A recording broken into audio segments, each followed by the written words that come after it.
super excited to visit with you guys about the launch of The Adventures of Little Britches, a true story. Welcome, everybody. Thank you. Thank It you so is much. Thank you. great to be at this stage of the project, I have to say. This is the exciting part where months and months of work or even more come together and you get to actually see it get to people's hands and get some feedback. So Yeah. this is a fun part. Yeah, yeah. Well, we're here with the authors and the illustrator and the publishers of this book, and I thought it'd be fun to just visit a little bit about the inspiration of the of how it came to be. Can I start? Please Okay. Please. do. My name is Anita Tuckman. I am co-author with my wonderful granddaughter, Emily Tuckman. And the book came to be because Alex Tuckman, who is the character in the book we call Farmer Alex, he and I had a lovely talk about things how things were going on the farm.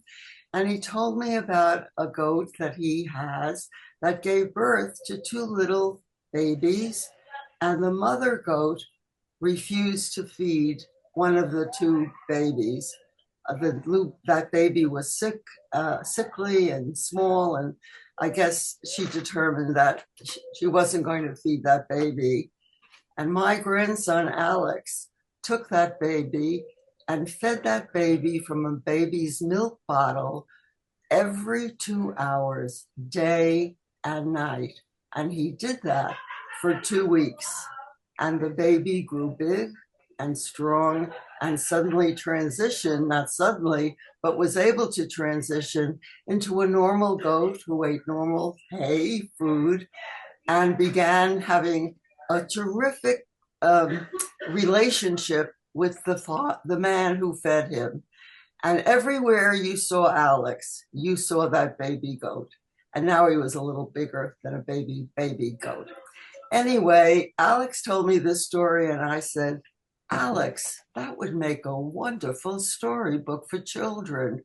There's so much there that's rich in terms of kindness and being good to animals and people. And we need that so much now. That would make the best story. And I turned to my grandkids who were sitting around and I said, who would do this with me? Who would write this story with me? And it was silence. And finally, Emily, Grandma, I'll do it with you. And that's how the story began. And Emily and I began working. And, she's a doctor, busy at her practice, but she would come home at night and we would go over everything. I was home, so I had a lot more time than Emily. And we would go over everything, read what she thought, what I thought, and we kept going like that. And I always pictured Emily sitting in her bed with her laptop and working with me and translating what I had written in pencil into nice big print so I could really see it.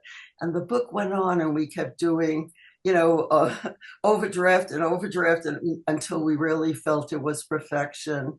And the story comes from our heart because Alex is the brother to Emily and he's my grandson.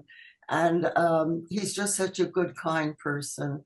And we wanted that kindness to come out because, as I said, I feel there's such a need for that now. So I hope the book is a big success. We loved working on it. It was a labor of love for both of us. Right, Emily? Oh, yeah, sure was. Okay, and I'll let you continue if you wish. Yeah, I mean, you said it beautifully. And if you don't mind me sharing, I know that people might think that you're 76, but you're 96 and still sharp as a darn tack. So I hope I inherit your longevity. And that's pretty amazing. I mean, I'm 33 and I co-wrote a children's book with my 96-year-old grandmother about my brother and his goat, and that's just so special to me.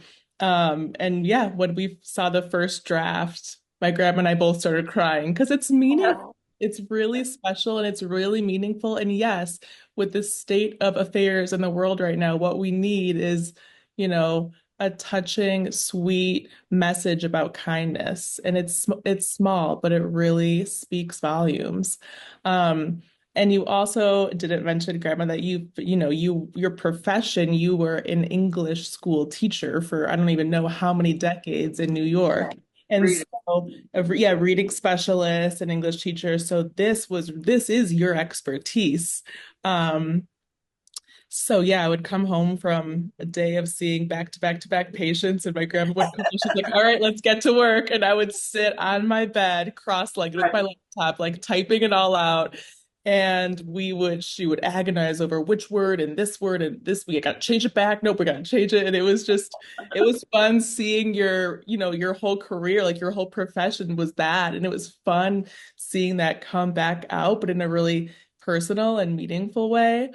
Um, so it was just a gift. I mean, the whole Labor experience, of love, a it, labor of love. Yeah, it it was a was. labor of love, and how lucky we are to have had, Tom and Emily, your amazing publishing company, which treats its authors so very well, and that's hard to come by. And for you to generously have faith in us and pick us up, and then for Jessica, our Wow.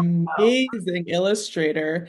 That you fell from the heavens, Jessica. And Jessica went to Spikenard Farm to see Alex, meet him, meet Little Britches, who, by the way, at that point was the fully grown adult Britches, see the farm. And that was amazing that you did that because it shines through in your illustrations. It's like, oh my gosh, that's Alex on Spikenard Farm at the bee barn, and that's Little Britches. And it just really made our vision come to life. In a really, reflective, really beautiful way. So we feel very, very, very lucky, and this was a gift, very much. Yes, indeed.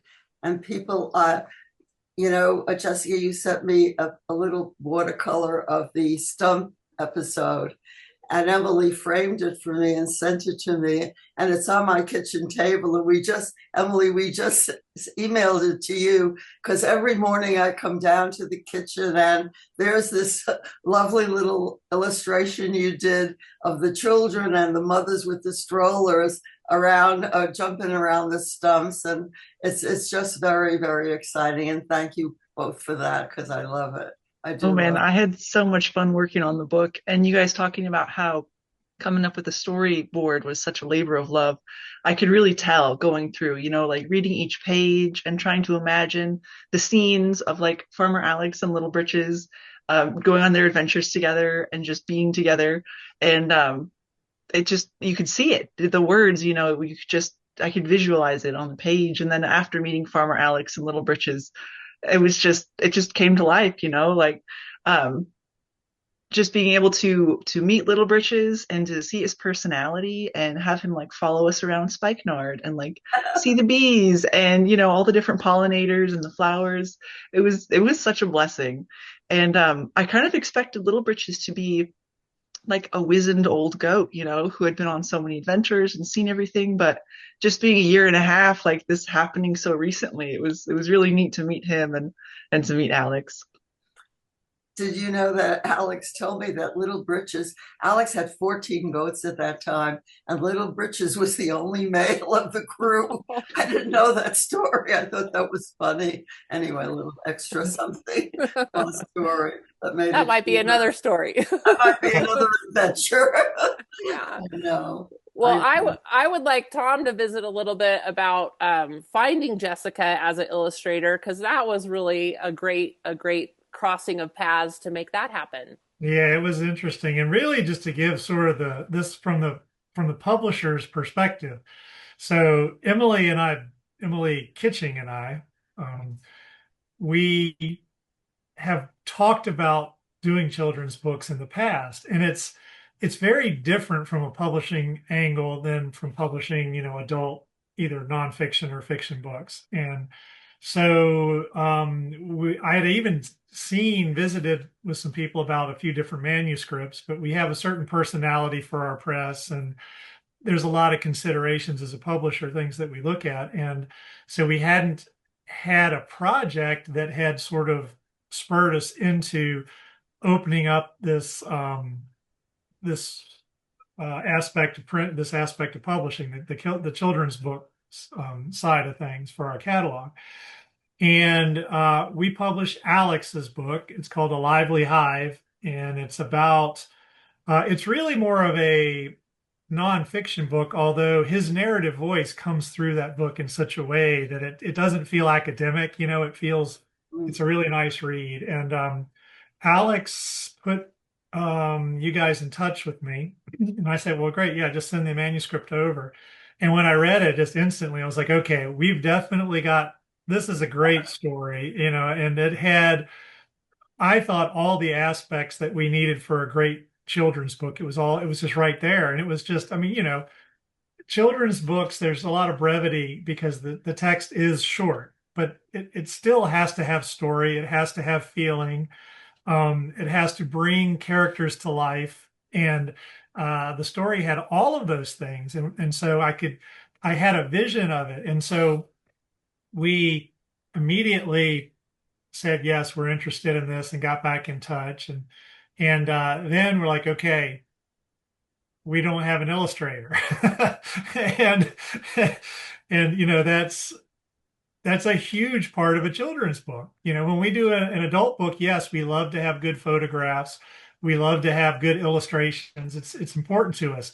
But a children's book is like enormously visual. It's a whole other realm, right?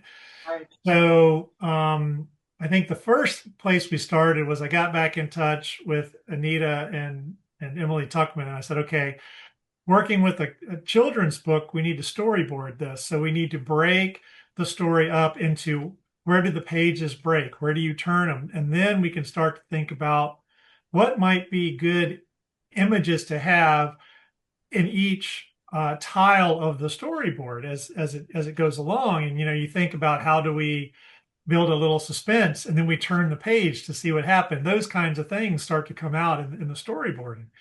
And so that was fun. So then we as publishers, we get the storyboard back from the authors.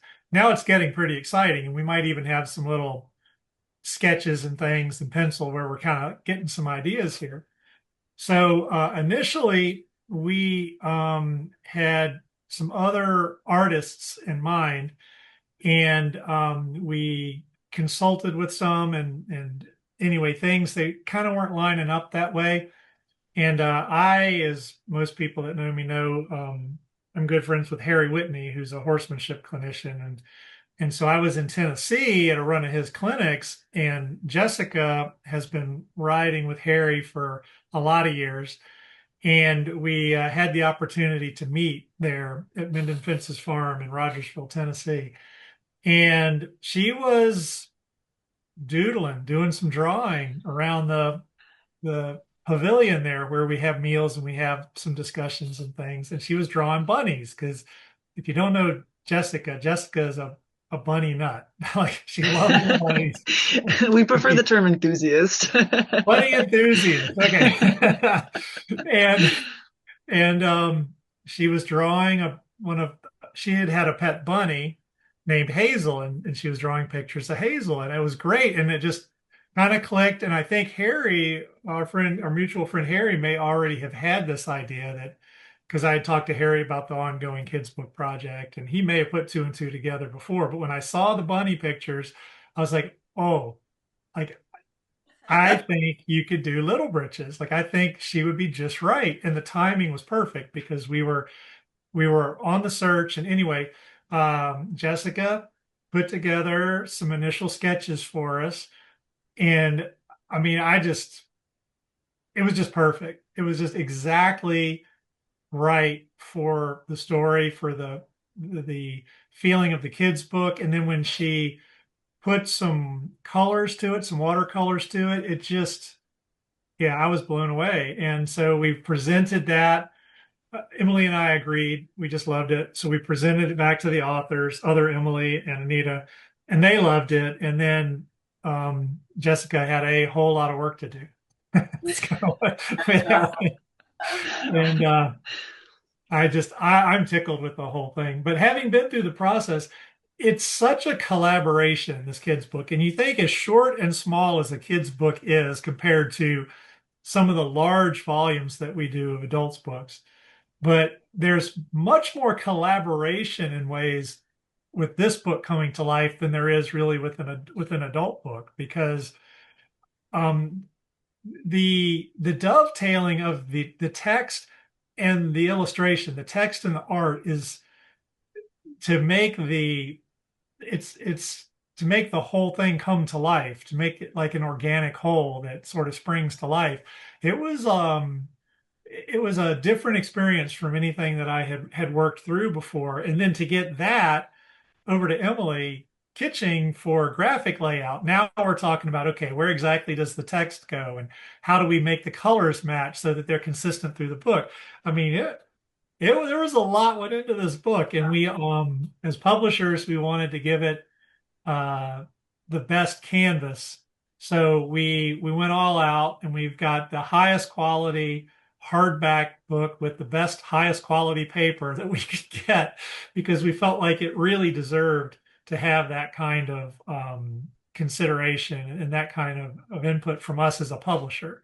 So that's kind of how the whole thing came together from my perspective, and Emily Kitching maybe can add to that. But I just couldn't be more delighted with the way that it turned out. So Well, Wow. good and job, guys. I feel like I got the best like job of all because I got to just have like the dessert part of the meal. Like I got this incredibly beautiful script and incredibly beautiful artwork, and then I just like put on the Sound of Music, and I got to lay out because the goat song, right? So I could listen to the and I mean it was like such a playful, whimsical experience of getting to put those two things together. And like I have read a lot of children's books to my daughter. She's 17 and still enjoys snuggling and reading books, and so it was just like so fun to get to put it together. And yeah, so proud of it. It's so much fun, and it really, the love of everybody's, the words and the artwork, I feel like just really shines through. So I'd good like job to say, everybody. yeah, I'd like to say too that the name of the press is the Homestead Press, and I had started it back in 2000, and then asked Emily Kitching if she'd help me with it, because we both have an interest in sort of independent living subjects, organic gardening and, working, sheepdogs, working sheep and homesteading in general, putting up food, and all these things are things that we're really interested in, and that we work from home. Our families live on the farm, and so the Homestead Press really is an extension of that, and it came together as an extension of that. And we wanted to bring writers into the press that and have these same goals, have these same sort of interests, and want to share them with other people. So really, the Little Britches is such an interesting sort of why in the road to go to the kids book thing, because we're still talking about a lot of the same things, which is caring for animals and being kind and being generous, and um, just how we interact with one another. And teaching our children is such a huge responsibility. So it's really neat for me to see the Homestead Press uh, sort of launch into the area of presenting ideas and artwork to children that really fosters what we've been doing as adults all along. And so we have a kind of a personality for this press. And when we consider manuscripts, we take that into account. We don't just publish anything that we think might make money. It's really got to sort of fit our sensibilities for what we're trying to do with the press overall. And so, it's kind of cool. And the tie to Spikenard Farm, and we already published Alex's book about the amazing um, success that they're having with keeping honeybees alive in a time when there's the colony collapse disorder and things like that. And to just see how this sort of overlaps, with the goats. And then Jessica's been there. I live right across the street from the place. I met Emily Tuckman over there with the family. I mean, Spikenard's been kind of like the central axle around which this whole thing turns. Maybe we'll get Emily Kitching there before this is all done. And so it's just really neat to see these really important ideas get presented to young people and to their parents as well, I think. So that's another aspect, coming from the Homestead Press that we really felt strongly about this title. Wonderful. Thank you so much. Thank you. I'm so touched by this whole connection that worked out so beautifully.